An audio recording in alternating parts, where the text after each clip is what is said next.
Hoy que vamos a estar, si el Señor lo permite, ¿verdad? Vamos a estar tratando, mientras llegue Miqueas capítulo 5 en el versículo número 2. Hoy vamos a entrar en esta otra apartado, o esta otra parte que sería como una especie de segundo bloque dentro de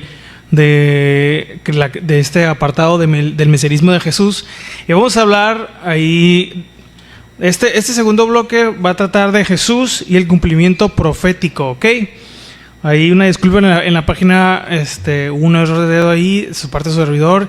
Les pusieron el comportamiento profético, que no está como tal muy desviado, pero lo que realmente se quiso decir es el cumplimiento profético.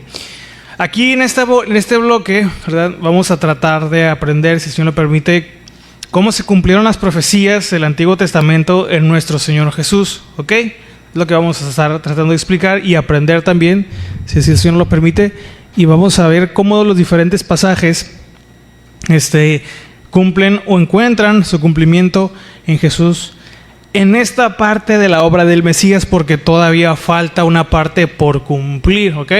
Entonces, eso lo voy a ir aclarando, lo vamos a ir aclarando durante las siguientes clases, pero hay algunas cosas que todavía tienen que cumplirse, ¿ok? Pero el Señor Jesús cumplió, nuestro Señor Jesús cumplió la parte una parte que se anunció que tendría que hacer el Mesías, y la siguiente parte se va a cumplir en su regreso, ¿ok? Hay otra parte que va a cumplir cuando él regrese, ¿no? Pero bueno, entonces Miqueas capítulo 5, y leyendo este versículo vamos a hacer una oración, ¿ok? Dice así, capítulo 5, versículo número 2, dice: pero tú, Belén Efrata, pequeña para estar entre las familias de Judá, de ti me saldrá el que será Señor en Israel, y sus salidas son desde el principio, desde los días de la eternidad. Acompáñenme a hacer una oración para ponernos en las manos de Dios. Oremos. Padre, damos gracias en esta tarde una vez más por su amor y su misericordia, porque nos permite estar aquí. Gracias por todo hasta este momento, Señor. Queremos poner en sus manos ese tiempo de estudio que vamos a estar teniendo. Sabemos que nunca lo vamos a saber todo y nunca lo vamos a entender todo. Solo rogamos de la guía de su Espíritu Santo en esta clase para que nos conceda el entendimiento, Señor, que abra nuestro corazón, nuestra mente, para poder comprender todo lo necesario que sea para primeramente nuestra edificación y también para el aprendizaje de todos estos temas, que es importante saberlos, para cuando se nos dé la oportunidad o nos conceda la oportunidad también de poder compartir a aquellos que nos lleguen a escuchar, pero primeramente para ser alimentados. Guárdanos de querer usar todo el conocimiento que hemos adquirido para defender alguna postura solamente, para defender nuestro punto de vista. Señores, que lo más importante es ser alimentados, ser nutridos, más allá de siempre querer tener razón en los debates o en las discusiones, Señor. Oramos por aquellos que nos vayan a escuchar a través de la transmisión, ya sea que en vivo o después. Oramos para que también puedan ser bendecidos, porque cuando se conectan, aunque remotamente, se convierten en parte de esta congregación. Oramos por aquellos que escuchen, que tu palabra llegue pues a donde tu palabra puede llegar, Señor, donde solo tus palabras pueden llegar hasta lo más profundo de nuestro corazón. Te lo pedimos en el nombre de Jesús, y todos juntos decimos amén y amén, ¿ok? Bueno, entonces, como decía, en este segundo bloque, que podemos llamarlo así, la primera parte hablamos, o en el bloque anterior hablamos de qué era el Mesías, ¿se acuerdan? Explicamos qué quiere decir la palabra Mesías, de dónde viene, y cuáles eran las funciones cuáles eran por lo regular, las funciones que tenía alguien a quien se le denominaba un Mesías, que era alguien que era apartado para un servicio. Y hablamos qué quería decir, o qué simbolizaba, o qué representaba el simbolismo de que era ungido, ¿verdad?, con el aceite. Explicamos esa parte. Entonces ahora vamos a entrar entendiendo qué era el Mesías, y hablamos, ¿verdad?, explicamos un poquito de lo que el pueblo de Israel o el pueblo judío esperaba, ¿okay? En tiempos de Jesús, cuál era la imagen cuando nuestro Señor Jesús aparece en la historia, cuál era la imagen que ellos esperaban, y mucho de eso todavía siguen esperando que sea y que haga el Mesías. Y por qué en su momento, te explicamos de una manera muy, muy breve, por qué nuestro Señor Jesús no entró o no encajó como el Mesías que ellos esperaban, porque ellos no lo aceptaron. Y no se dijo todo completamente, porque todavía vamos a explicar muchas cosas más, si el Señor lo permite. Pero vamos a ir viendo, en esa parte anterior explicamos ya bastante, porque cada vez más vamos a caer en cuenta por qué nuestro Señor Jesús no encajó con la idea que ellos tenían del Mesías, ¿ok? Ya explicamos por qué algunas cosas, pero vamos a seguir viendo por qué más. Amén. Entonces, en este segundo bloque vamos a hablar de Jesús, de nuestro Señor Jesús y el cumplimiento profético. Y hay que empezar por, como diría mi abuelita, por el principio, ¿no? Hoy vamos a hablar del nacimiento del Mesías. No va a ser todo lo que vamos a decir del nacimiento del Mesías, porque aparte de este primer pasaje de Miqueas 5:2, vamos a analizar otro. Igual si lo quieren apuntar, pero como tarea, no es algo que voy a revisar, pero se los dejo para que lo hagan en el amor del Señor. Nos apoyen con eso, meditar en el pasaje de Isaías capítulo 7, versículo 14. Pero al final vamos a ver otros textos más, porque si Dios lo permite, la siguiente clase vamos a enfocar la clase en ese pasaje, ¿ok? Pero hoy vamos a enfocarnos un poquito en Miqueas 5:2 y vamos a mencionar algunos otros pasajes, pero nos vamos a enfocar mucho aquí. Entonces va a ser una clase muy enfocada en este pasaje y en algunas palabras para entender lo que se quiso decir aquí, ¿ok? Bueno, entonces, el pueblo de Israel ya vimos que no rechazó al Mesías por falta de escritura, porque bueno, ellos conocen las profecías, ¿se acuerdan? Lo rechazó porque tenían una idea del Mesías que no coincidía con la realidad.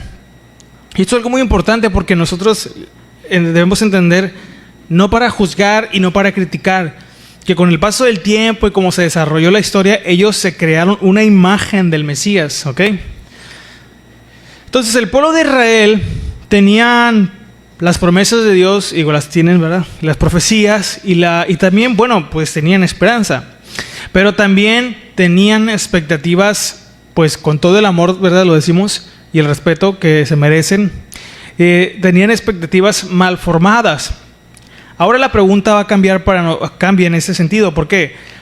No es qué esperaban del Mesías. Ahora la pregunta es qué es lo que Dios dijo realmente sobre el Mesías.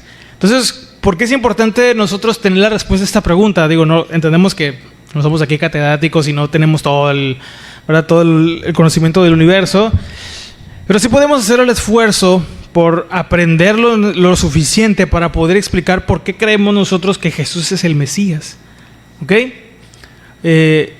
Y cuáles son las cosas que se cumplieron en su primera venida aquí en la tierra. ¿Cuáles fueron las profecías que específicamente nuestro Señor Jesús cumplió cuando estuvo aquí en la tierra? Eso es importante saberlo, hermanos, porque es parte, bueno, si todos quieren aprender a conocer al Señor, sí, eso también es parte de conocer quién es Jesús, ¿verdad? Y por qué Él es el Mesías que Dios envió y por qué no fueron otros, porque hubo otros. En su momento vamos a mencionar quiénes fueron esos otros que también se dijeron ser el Mesías y cuál es la diferencia. Ya dije un poco de la diferencia, pero vamos a contrastarlos un poquito más, ¿ok?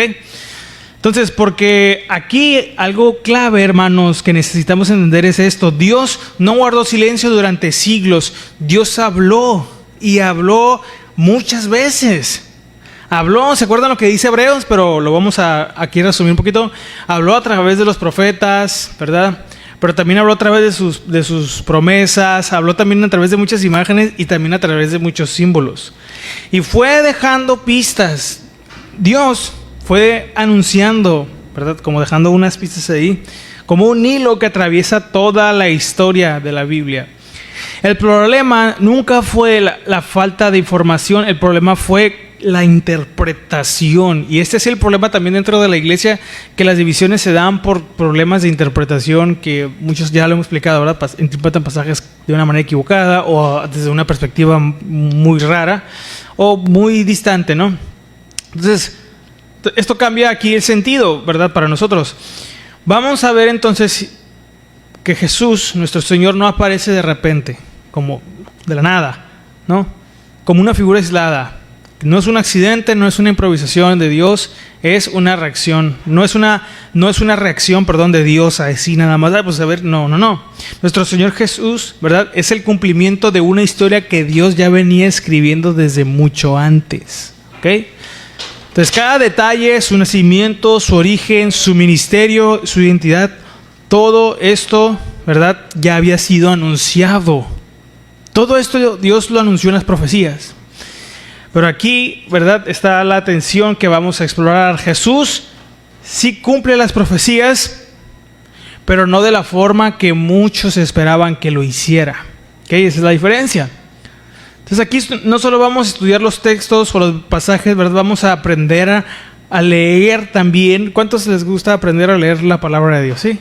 Vamos a aprender a leer estos pasajes como Dios, hasta donde de verdad nos alcance, es el esfuerzo que vamos a hacer, como Dios escribió todos esos pasajes. O sea, cuál era el mensaje que Él estaba transmitiendo, no como a veces el hombre esperaba, en este caso el pueblo de Israel por fuera, ¿no? Y con esto cierro la parte de la introducción. ¿Cuál va a ser el propósito de este apartado? Es, bueno, hablando del nacimiento de Jesús, que nuestro Señor Jesús, o el nacimiento de nuestro Señor Jesús no es un evento aislado, es el cumplimiento de una línea profética que atraviesa, los siglos. Entonces vamos a empezar. Ahora sí, vamos a agarrar este versículo nada más. Este es el versículo que vamos a agarrar hoy. Porque, hermanos, de verdad, es demasiado. Si les gusta estudiar la palabra de Dios, porque para la otra, aventaros 4 horas aquí. Bueno, aunque no digan amén, se lo voy a cumplir un día. Entonces vamos a agarrar nada más este pasaje, vamos a explicar algunas palabras y de ahí vamos a ahondar un poquito más, ¿ok?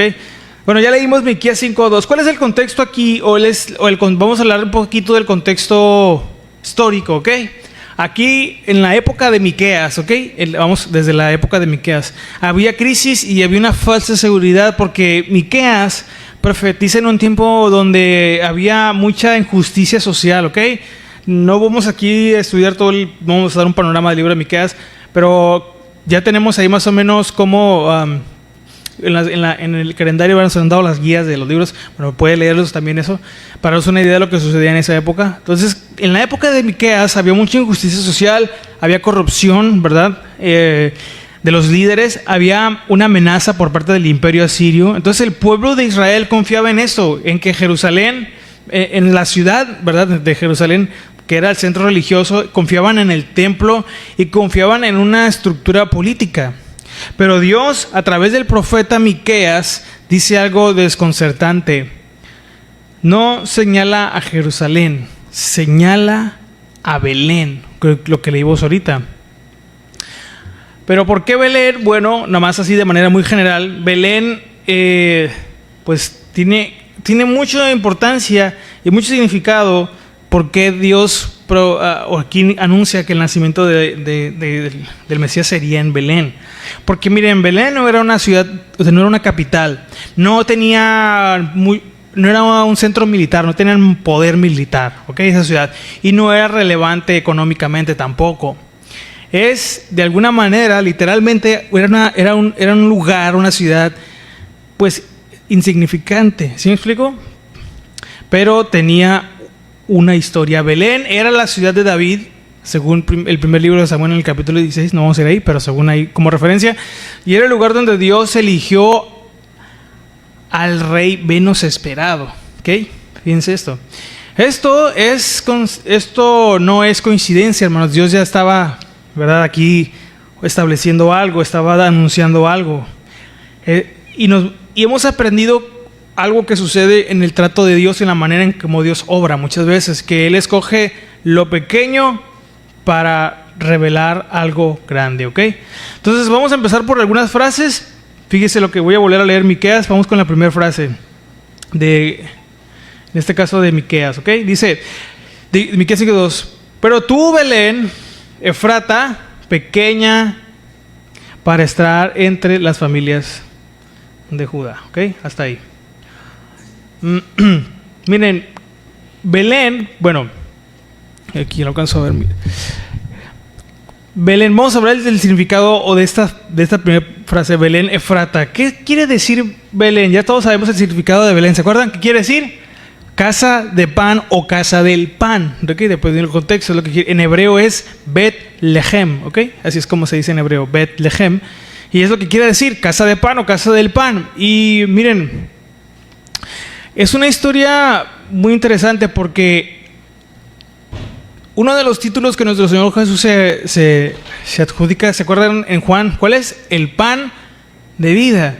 Y el pan de vida nace en la casa del pan. Fíjense esto cómo empieza a conectar. Tenemos que, a lo mejor ese hermano se puso muy conspiranoico. No, todo esto tenemos que conectarlo con los símbolos. No son coincidencias. Acuérdense que la Biblia también es un mapa de símbolos, pero que cuentan un mensaje, ¿ok? Entonces, el pan de vida nace en Betlehem, en la casa de pan, ¿ok? Efrata, ¿qué quiere decir? Efrata quiere decir fructífera, ¿verdad? O quiere decir, también dependiendo del contexto, quiere decir, voy a quitar el micrófono de aquí porque no me deja ver el estén aquí. Entonces, quiere decir césped también o fructífera, es lo que quiere decir Efrata. Se añade, esta palabra Efrata se añade para distinguir esta Belén de otra situada, porque había otra en el territorio de Zabulón. Había dos Belén, ¿ok? Pero aquí se distingue por esta palabra, ¿ok? Por Efrata. Históricamente era la zona donde, fíjense, esta Belén, la Belén Efrata, la que estamos leyendo aquí en Miqueas, históricamente era la zona donde pastaban, fíjense, a las ovejas destinadas a los sacrificios del templo de Jerusalén, ¿ok? Eso es lo que, históricamente hablando, lo que hacían, lo que pasaba en esta ciudad. El Mesías, ¿saben? ¿Se acuerdan lo que dijo Juan del Mesías? ¿Se acuerdan? Era el ¿qué? El Cordero. El Cordero de Dios nace en el mismo campo donde se criaban los corderos para el sacrificio pascual. Ahí en esa ciudad, hermanos. Pero eso no es coincidencia, ni tampoco que Dios improvisó que el Mesías tendría que nacer en Betlehem, ¿okay? En la ciudad del pan, donde se preparaban los corderos para el sacrificio, ¿ok? Entonces, ¿qué más? Bien, entonces, en esta ciudad hay varias cosas que voy a estar, o varios datos que voy a estar diciendo, que es importante también saberlos, porque suceden varias cosas aquí alrededor de esta ciudad. Pero ¿qué es lo que iba a pasar? Bueno, miren, la siguiente frase es, ¿verdad?, pequeña entre las familias de Judá. Aquí también hay una frase, un significado muy interesante en esta frase, porque miran, en el mundo antiguo el poder venía de la ciudad, la legitimidad venía de la visibilidad, y lo grande validaba lo importante. Es decir, que si venías de una ciudad grande, pues automáticamente tenías cierto prestigio, ¿no? Pero si venías de una ciudad insignificante o una ciudad pequeña, pues no eras muy respetado también. Pero Dios invierte esa lógica. Lo pequeño no es un obstáculo, ¿verdad? Es el escenario ideal para la salvación. Entonces, miren, esta ciudad Dios le llama de esta manera por lo siguiente. Fíjese. Aquí nomás. ¿Cuál es el contexto? Bueno, pequeña entre las familias. En el sistema, hermanos, de los clanes de Judá, las ciudades, por ejemplo, en este caso como Belén, se agrupaban por millares. Este es un dato muy importante. ¿Por qué? Porque los contaban para saber si eran aptos para la guerra, ¿ok? Miren, Belén era tan insignificante que ni siquiera calificaba, hermanos, para tener su propio, contingente militar, o sea, para tener su propia guardia. ¿Sí me explico? Independiente. O para ser mencionada, fíjense, en las listas de las ciudades importantes, porque no es, según lo que leemos en el capítulo 15 del libro de Josué, no es tan grande, no calificaba para poder tener su propia guardia. Pues vaya, así de pequeña era, ¿no? Se parece a Mexicali, aquí no hay nada, pero así de pequeña era. Miren, ¿por qué es importante saber esto? Porque aquí porque dice, ¿verdad?, pequeña entre las familias de Judá. El término familias viene de una palabra que es mishpajot, y se refiere a unidades jurídicas y económicas. Que sea pequeña significa que no tenía peso en las decisiones políticas de la nación, o sea, no era tomada en cuenta tampoco. Jerusalén, por otro lado, representaba, vamos a decirlo de esta manera, la teología de la gloria, ¿verdad? Porque era una ciudad grande, estaba el templo, ya saben, todo eso, muros, ejércitos, y pues el templo, ya dije, el templo de oro, ¿no? O sea, era una ciudad grande. Belén, por otro lado, representa la teología de la humildad, vamos a decirlo de esta manera.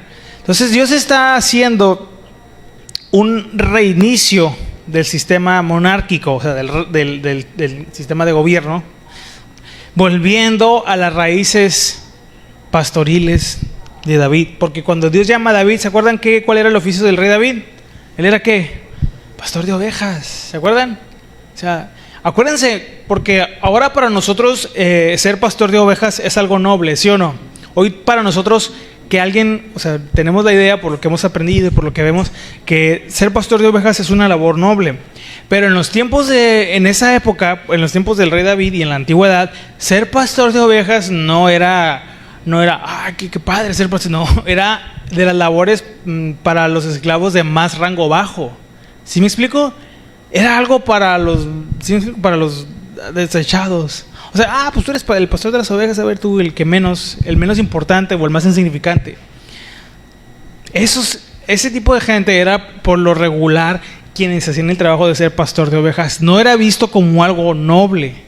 ¿Okay? Hoy nosotros tenemos la idea de que ser pastor de ovejas es algo muy, muy noble porque lo que hemos aprendido, ¿verdad? De las historias bíblicas. Pero en esa época no era considerado algo muy, muy respetado, por así decirlo. Era algo insignificante, ¿sí? Es lo que tenemos que entender. Entonces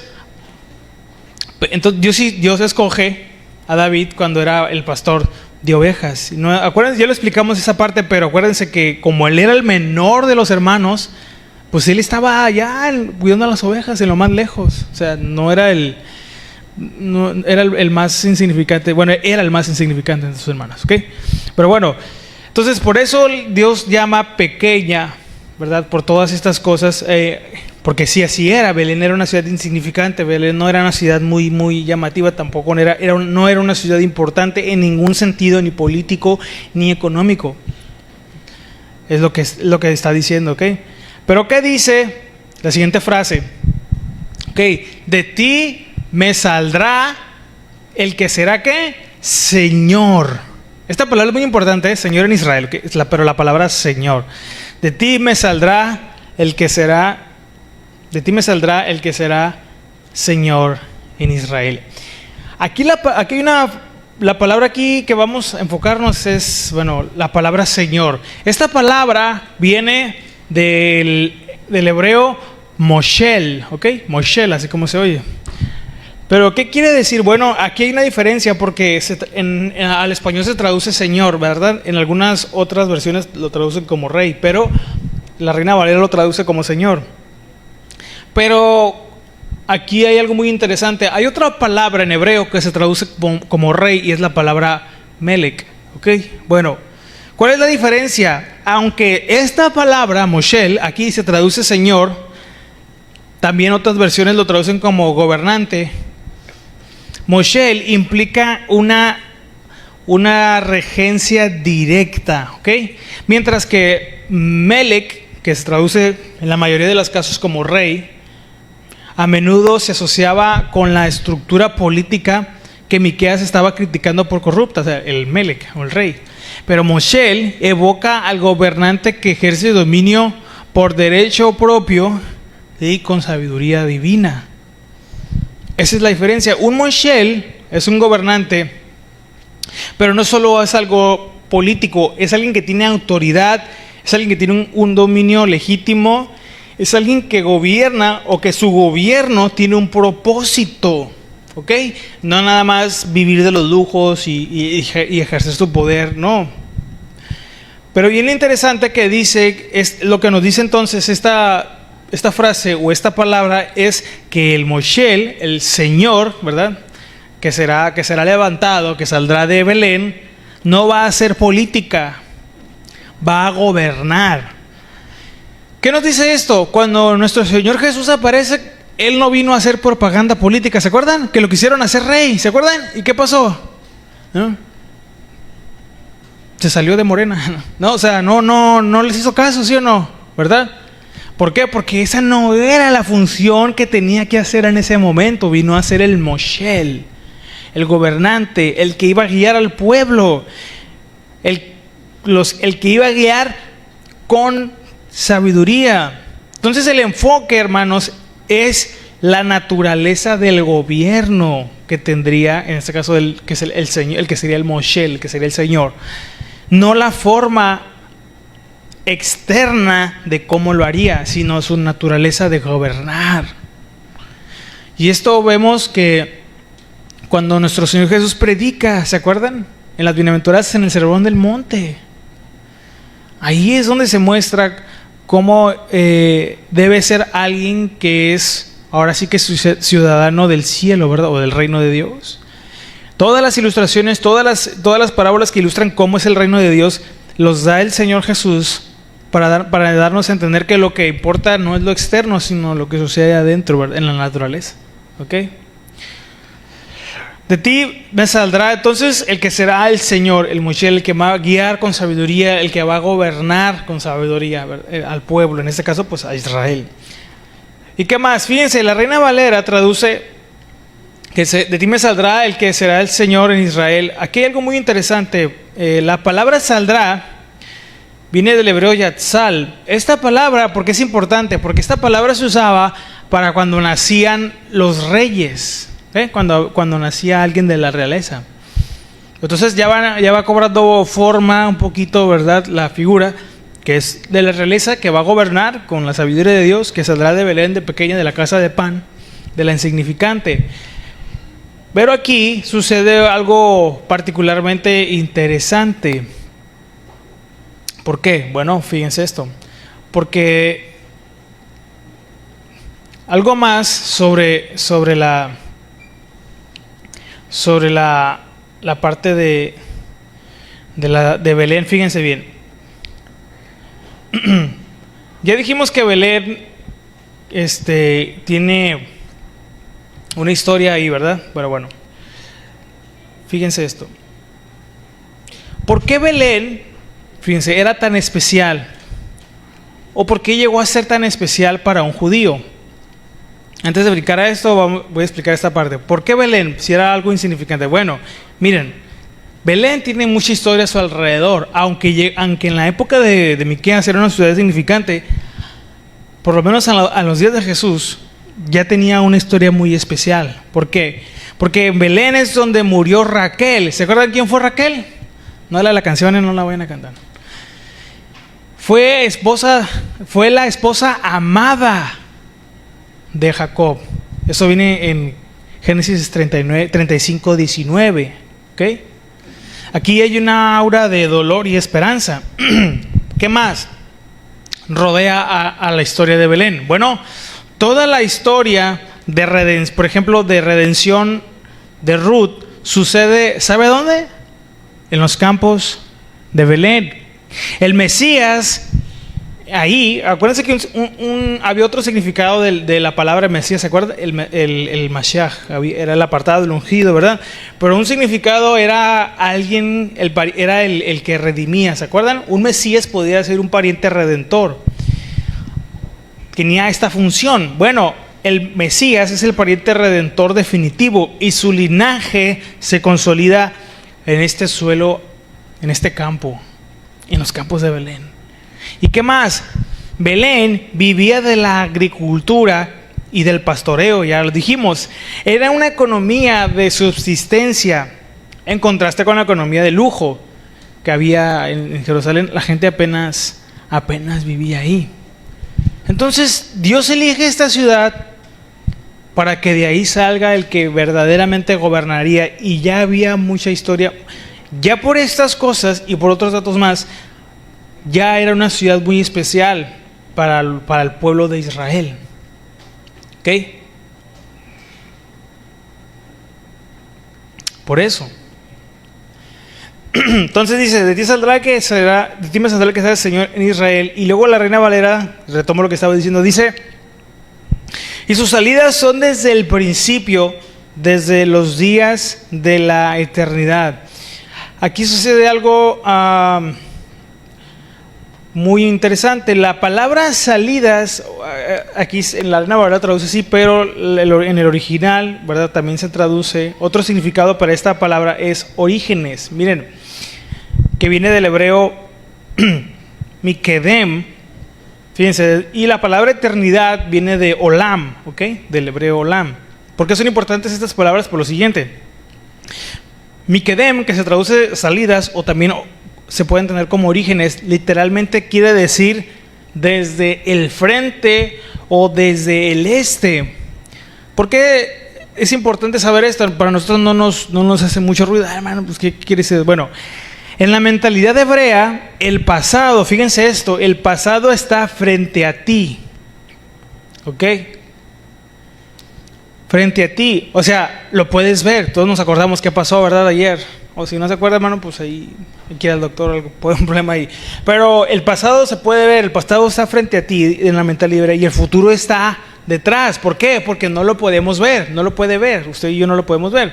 Entonces, es decir, que viene de Kedem, fíjense bien, es decir, viene desde la fuente original de la historia. Eso es lo que quiere decir esta palabra. Es lo que quiere estar, o lo que quieren dar a entender. Y la palabra Olam no solo significa eternidad, porque hay un título de Dios que es el Olam. ¿Se acuerdan? En los nombres de Dios ahí viene el Olam, el eterno. Bueno, pero esta palabra no solo significa eternidad, significa en el sentido cronológico, ¿verdad? Que es infinito, sino que también, dependiendo del contexto, significa tiempo oculto o más allá del horizonte.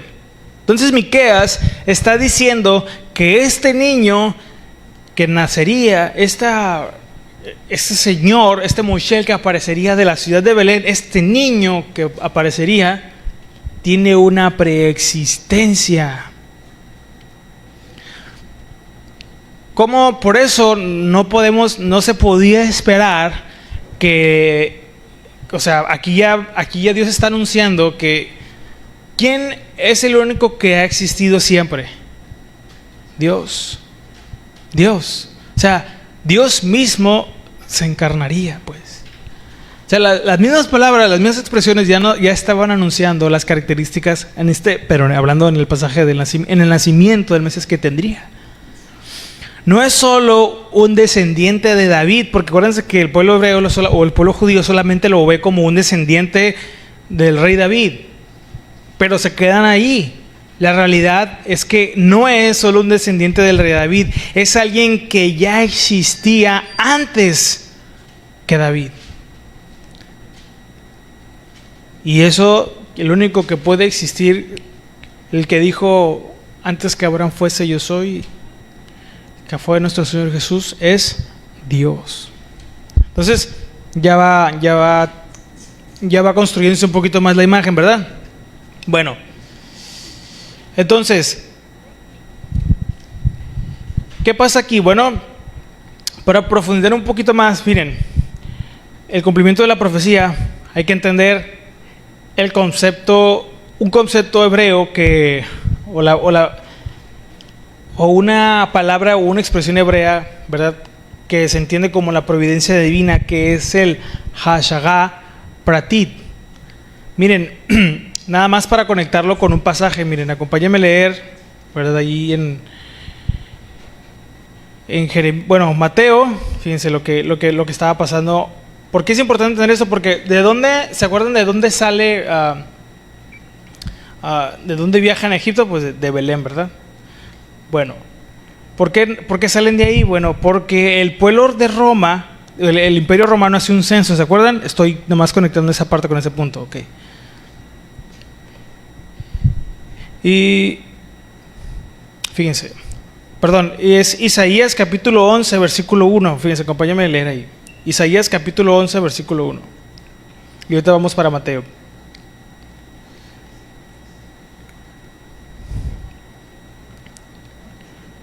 Isaías capítulo 11, versículo 1. ¿Estamos ahí? Miren esto. Saldrá una vara del tronco de Isaí, y luego que dice, y un vástago retoñará sus raíces.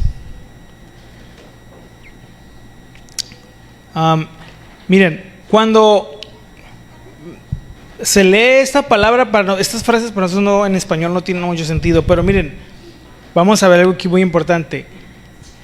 La palabra vástago viene del hebreo netzer, ¿verdad? O brote, también se entiende como brote. Vástago es un brote. De aquí, hermanos, sale la palabra Nazaret. ¿Se acuerdan? Bueno, del pueblo de Nazaret, ¿no? De ahí sale, Nazaret tiene su raíz en Netzer, que quiere decir vástago o brote, también quiere decir brote. El Mesías, hermanos, es el Netzer, el brote que crece, nace en Belén, ¿verdad? En la casa de Pan. Pero ¿dónde creció Jesús? En Nazaret, ¿se acuerdan? Él creció en Nazaret. Pero que debe brotar en Belén, según Miqueas. Esto explica, hermanos, por qué el Nuevo Testamento hace tanto énfasis, o se menciona mucho, por lo menos en el Evangelio de Mateo, o lo plasman. Fíjense, no es algo aleatorio. Los apóstoles, bueno, en este caso los escritores del Nuevo Testamento, a Jesús lo llamaron como Jesús el Nazareno. ¿Okay? Porque es el cumplimiento del vástago que surge de un tronco cortado, es decir, de la misma dinastía que el rey David, ¿verdad? Que parecía muerta bajo el dominio, ¿verdad? Pues romano. Entonces, el Mesías tendría que nacer en Belén, ¿verdad? En la casa del pan, donde sacrificaban las ovejas para el sacrificio, y después, ¿verdad?, crecería en Nazaret, en la ciudad de Nazaret. Pero ¿por qué crece ahí? Bueno, para profundizar un poquito más, bueno, aquí sucede otra cosa muy importante que debemos entender, y con eso vamos a terminar esta parte, ¿ok? Para ir cerrando los puntos. Entonces, desde la eternidad, él ya tiene dijimos que era preexistente, ¿ok? Jeremías 23:5 dice algo. Acompáñenme a leer Jeremías capítulo 23, versículo 5. Jeremías capítulo 23, versículo 5. Estos pasajes nomás los estoy tomando como referencia, y nomás estoy tomando una sola palabra, pero el pasaje central de hoy fue Miqueas 5:2, ¿ok? Porque fueron las frases que más analizamos. 23:5, estamos ahí de Jeremías, dice: he aquí que vienen días, dice Jehová, en que levantaré ¿qué?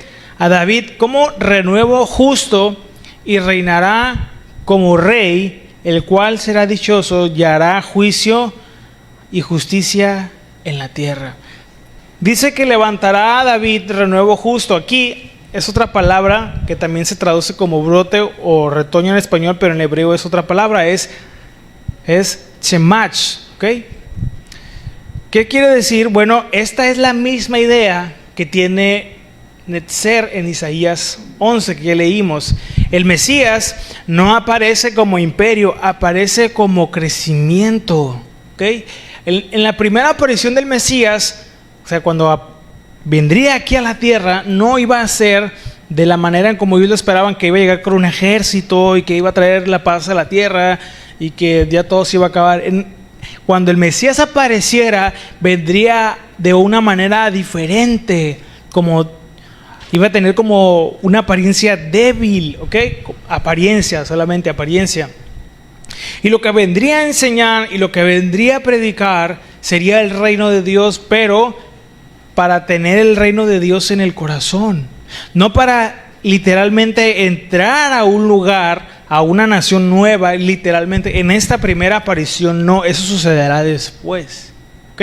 Eso va a suceder después, pero en esta primera aparición del Mesías, en el nacimiento del Mesías y porque el Mesías tiene que venir a la tierra, o sea, él tenía que ser enviado y tenía que estar aquí. En esa aparición, la primera señal, la primera profecía que la otra es que nacer de una virgen, pero eso lo vamos a ver después, es que nacería en Belén. Y nuestro Señor Jesús nació, ¿dónde? En Belén. ¿Sí? Eso es lo que sucede aquí, ¿ok? Ahora, los escribas, los escritores citan esta profecía de Miqueas directamente para Herodes. Porque esto es clave. En tiempos de Jesús ya sabían, cuando regresándonos al tiempo de Jesús, ya sabían que el Mesías tendría que nacer en Belén. No era algo que desconocieran. Ya sabían que tenía que era un requisito, era una profecía que tenía que cumplir el Mesías. Pero acompáñame a leer Mateo, ahora sí, vamos a Mateo. Mateo capítulo 2, versículos 1 al 6, nada más para tomar en cuenta eso. Mateo capítulo 2, versículos 1 al 6. Dice, cuando Jesús nació, ¿dónde? En Belén. Es la misma Belén de Miqueas, Belén de Judea, más que en esa época, acuérdense que otra cosa muy importante, que así conocían a esa Belén en esos tiempos, Belén de Judea, pero es la misma Belén efrata de Miqueas, ¿ok? Entonces, cuando nació Jesús en Belén de Judea, en días del rey Herodes, vinieron del oriente a Jerusalén unos magos, ¿verdad? Llegaron a Jerusalén, fíjense, diciendo, ¿dónde está el rey de los judíos que ha nacido? Porque su estrella hemos visto en el oriente y venimos a ¿qué? Adorarle. Oyendo esto, el rey de Herodes se turbó y toda Jerusalén con él. Y convocados todos los principales sacerdotes y los escribas del pueblo, les preguntó, o sea, Herodes preguntó que dónde había de nacer el Cristo. El Cristo es el equivalente a Mesías, ok, ya sabemos. Ellos respondieron, ¿dónde? En Belén de Judea. ¿Por qué? Porque así está escrito por el profeta, y aquí está el versículo que leemos. Y tú, Belén, de la tierra de Judá, no eres la más pequeña entre los príncipes de Judá. Porque, fíjense, aquí quiero hacer otro paréntesis. ¿Por qué dice diferente? Porque aquí en el original lo escribieron en griego, ¿ok? El Evangelio de Mateo lo escribe en griego. Y fíjense cómo el mismo versículo, pero desde el griego, y aquí en el español, Señor, ya no se traduce Señor, se traduce como guiador. De ti saldrá un guiador que apacentará a mi pueblo Israel. Que apacentará, pero nosotros apacentará entendemos como lo que hacen los pastores, no apacentar. Pero apacentar tiene la connotación de reinar o de gobernar. Este guiador, esto es lo que haría. Entonces, para tiempos del Señor Jesús ya sabían que el Mesías tendría que nacer en la ciudad de Belén. Y es lo que pregunta, porque Herodes les pregunta, porque él ni siquiera sabía dónde era, pero los escribas le dicen dónde, o los maestros de la ley le dicen dónde deberían nacer. Entonces Jesús nace en Belén, pero ¿por qué? ¿Cómo es que Jesús nace en Belén? ¿Sí se acuerda cómo es eso o no? Jesús nace en Belén por un decreto romano. ¿Sí se acuerda de esa parte? Y esto es algo muy interesante porque Roma en esa época creía, o bueno, se entiende que dominaba, ¿verdad?, el mundo y creía que organizaba todo. Pero Dios usó a Roma para alinear la historia, para que se cumpliera su voluntad. Porque el imperio más poderoso, hermanos, termina siendo el cumplimiento de la profecía bíblica. ¿Por qué? Porque cuando nace Jesús, o cuando va a nacer, acuérdense que a dónde viajan ellos, María y José, viajan, hacen un censo. Porque Roma hace un censo a la población y es donde tienen que, bueno, pues regresar. Los ciudadanos tienen que regresar para una ciudad y para que hicieran el censo. Y es en esa parte donde se da que Jesús nazca en Belén. Miren, para los judíos, hacer un censo era un acto de opresión y una violación a la soberanía de Dios, porque recuerdan el pecado de David, ¿se acuerdan cuando censó al pueblo? Pero el acto más arrogante del Imperio Romano, contar, ¿verdad?, a las personas como posesiones por cobrar impuestos, se convierte en el vehículo en el que Dios usa para que el Rey de Reyes llegue al lugar donde debía ir nacer. José y María viajan a Belén, fíjense esto, pero no ellos en su mente ni siquiera sabían lo que estaba pasando. No porque querían cumplir la profecía, ellos no sabían, sino porque el imperio los estaba gobernando. Pero Dios usa a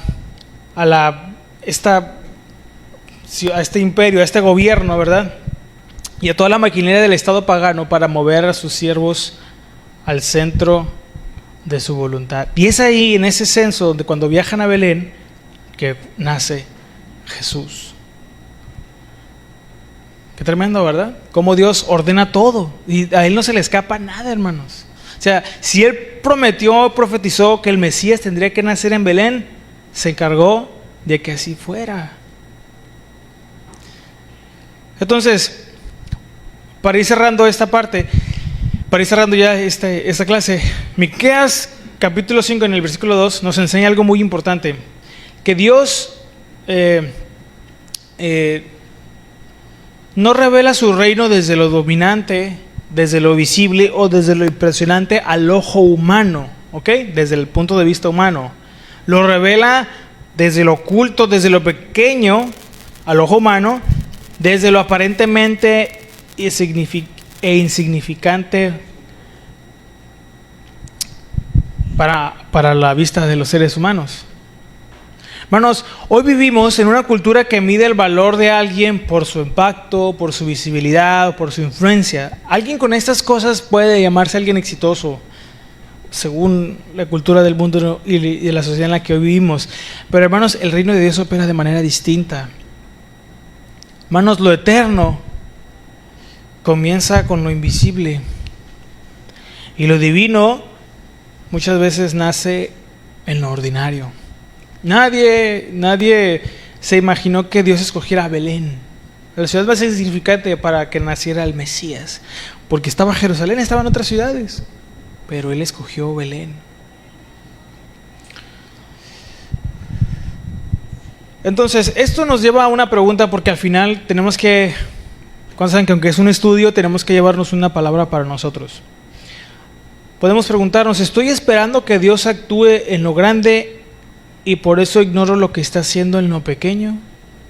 Hermanos, nosotros a veces queremos que Dios haga cosas grandes, ¿verdad? Decimos, Él es grande y todo lo que hace es increíble, pero hermanos, no debemos esperar que solo sean cosas muy apantallantes o que, ¿verdad?, que llegue, como dijo el hermano, que se le aparezca un marciano, ¿verdad? No, en los detalles. Ahí Dios también habla, Dios también obra, Dios también aparece. O sea, no literalmente, no vayan a cambiar el mensaje, Dios también hace cosas. ¿Sí me explico? Miqueas 5:2 no solo anuncia dónde nacería el Mesías, sino también cómo es que Dios obra. Desde lo pequeño para cumplir con lo eterno. ¿Cuáles son esas cosas, hermanos, en nuestra vida que consideramos insignificantes o que no le prestamos la atención suficiente, que tal vez es donde Dios quiere que crezcamos o que Dios quiere trabajar ahí? Así como Él escogió la ciudad de Belén para que naciera su Mesías, tal vez hay una Belén ahí en nosotros que no hemos, ¿verdad?, puesto atención, y es donde Él quiere nacer, entiéndase, donde Él quiere hacer algo o empezar algo. Esto nos debe llevar a nosotros a meditar y dejarnos trabajar por Dios para que la obra que Él quiere hacer en nosotros se haga como Él quiere. Porque al final Dios ordena todas las cosas, hermanos. Al final Dios permite todas las cosas para que, ¿verdad?, se cumpla su voluntad. Pero si nosotros estamos ahí cavilando, si nosotros estamos ahí revoloteando, solamente nos vamos a complicar más el camino. Dejamos que Dios haga su obra en nosotros. Amén.